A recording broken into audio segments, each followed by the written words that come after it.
মুক্তিযোদ্ধাদের তালিকা সংস্কার করে ভুয়াদের বাদ দেওয়া হবে বলে জানিয়েছেন মুক্তিযুদ্ধ বিষয়ক উপদেষ্টা ফারুকী আজম। দুপুরে কেন্দ্রের শহীদ মিনারে শ্রদ্ধা নিবেদন শেষে এই কথা বলেন তিনি। একই দিনে সকালে সাভারে তিনি আরো বলেন, কোটা সংস্কার আন্দোলনের সবচেয়ে বেশি ভাবমূর্তি ক্ষুণ্ণ হয়েছে মুক্তিযুদ্ধের। প্রিয় নাম্বার সেট করে বিকাশে সেন্ড মানি করুন ফ্রি। এ নিয়ে আলোচনা করতে রাজধানীর উত্তরা থেকে যোগ দিচ্ছেন ২ নম্বর সেক্টরের ক্র্যাক প্লাটুনের সদস্য ইশতিয়াক আজিজ উলফাত। সরাসরি চলে যাচ্ছি তার কাছে।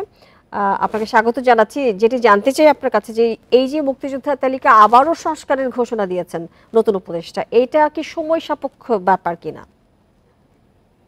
আসসালামু আলাইকুম। সব শ্রোতাদের ইন্ডিপেন্ডেন্ট টিভির সবাইকে সালাম ও শুভেচ্ছা। কঠিন প্রশ্ন, কিন্তু তারপরেও আমরা গত 53 বছর ধরে এই জিনিসটা নিয়ে, মুক্তিযোদ্ধাদের সার্টিফিকেট, মুক্তিযোদ্ধাদের কোটা, মুক্তিযোদ্ধাদের ভাতা, এই সমস্ত নিয়ে এর মধ্যেই আমরা বাস করছি মুক্তিযোদ্ধারা। ব্যাপারটা হয়েছে যে ৭১-এর মুক্তিযুদ্ধ একটা গণযুদ্ধ ছিল। এখানে খুবই অল্প সংখ্যক সম্ভ্রান্ত পরিবারের অথবা সেরকম শিক্ষা নিয়ে মুক্তিযুদ্ধে জয়েন করেছিল।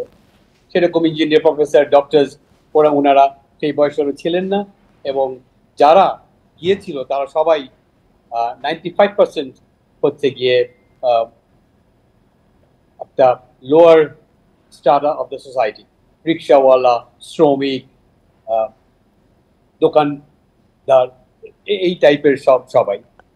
তো মুক্তিযুদ্ধের পরেই দেখা গেল যে মুক্তিযোদ্ধাদের সাথে রাজনৈতিক দলের একটা পার্থক্য হলো।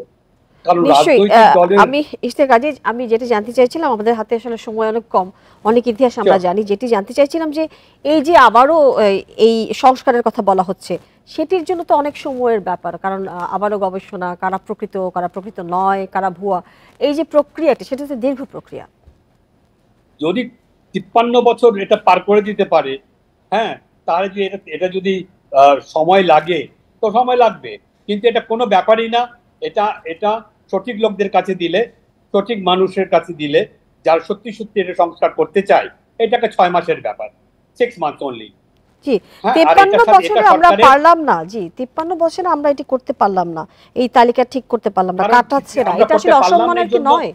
কারণ কারোরই সদিচ্ছা ছিল না, কোনো সদিচ্ছা ছিল না এটাকে পরিষ্কারভাবে, পরিচ্ছন্নভাবে এটাকে দেখবার। কারণ সবাই এটাকে ব্যবহার করে, এটাকে তাদের নিজের সুবিধার্থে ব্যবহার করেছে। আমলারা মুক্তিযুদ্ধ না করে মুক্তিযোদ্ধা হয়েছে, এবং রাজনীতিবিদরা মুক্তিযুদ্ধ না করে মুক্তিযোদ্ধা হয়েছে, এবং কেউ কেউ পয়সা দিয়ে, টাকা দিয়ে কিনে মুক্তিযোদ্ধা হয়েছে, সার্টিফিকেট কিনে। এখন ব্যাপার হয়েছে যে সদিচ্ছা থাকতে হবে। সদিচ্ছা থাকলে it's a matter of 6 months only. এখন আমরা যদি এটাকে একটা আইন করে দেই বা একটা অ্যানাউন্সমেন্ট দিয়ে দেই, যারা ভুয়া মুক্তিযোদ্ধা তার সার্টিফিকেট নিজের থেকে সারেন্ডার করতে হবে। আর যখন আমরা ইনভেস্টিগেশন ইনভেস্টিগেশন হবেই। একজন মুক্তিযোদ্ধা বেঁচে থাকতেও আমরা অবৈধ মুক্তিযোদ্ধা, ভুয়া মুক্তিযোদ্ধাদের আমরা মুক্তিযোদ্ধা হিসেবে আমরা তাদেরকে আমরা মুক্তিযোদ্ধাদের প্রক্রিয়া আসলে কি হওয়া উচিত সেটি বলছিলেন। আরো কোনো পদ্ধতি বা সেটা যুক্ত করতে চান কিনা, এবং সেই সাথে অন্তর্বর্তীকালীন এই যে সরকার, তাদের জন্য এটা আসলে কত বড় চ্যালেঞ্জ হবে বলে আপনি মনে করছেন, এই তালিকা একেবারে পুনর্বিন্যাস করে শুদ্ধ একটি তালিকা তৈরি করা? জি, সদিচ্ছা থাকলে এটা কোনো চ্যালেঞ্জই না। আর আমরা মনে করি যে এতদিন পর 53 বছর লেগেছে, যে মুক্তিযুদ্ধ সত্যি সত্যি শেষ হয়নি ৭১-এ, বিকজ আমাদের মুক্তিযুদ্ধের শেষটাকে আমাদের অন্য জায়গা থেকে এসে মুক্তিযুদ্ধের বীরত্ব, মুক্তিযুদ্ধের সেই ভিক্টরিটা তারা কেড়ে নিয়ে গিয়েছিল।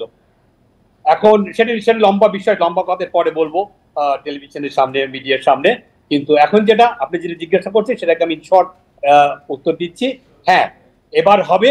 এবং আমার মনে হয় প্রফেসর ইউনূস উনি এবং যে সরকার গঠিত হয়েছে, এবং আমাদের আপনি ভরসা রাখছেন, অর্থাৎ আপনি আশাবাদী এই সরকারের আমল হবে। অনেক ধন্যবাদ ইশতিয়াক আজিজ উলফাত আপনাকে আমাদের সাথে যুক্ত হয়ে বেশি কথা বলবার জন্য।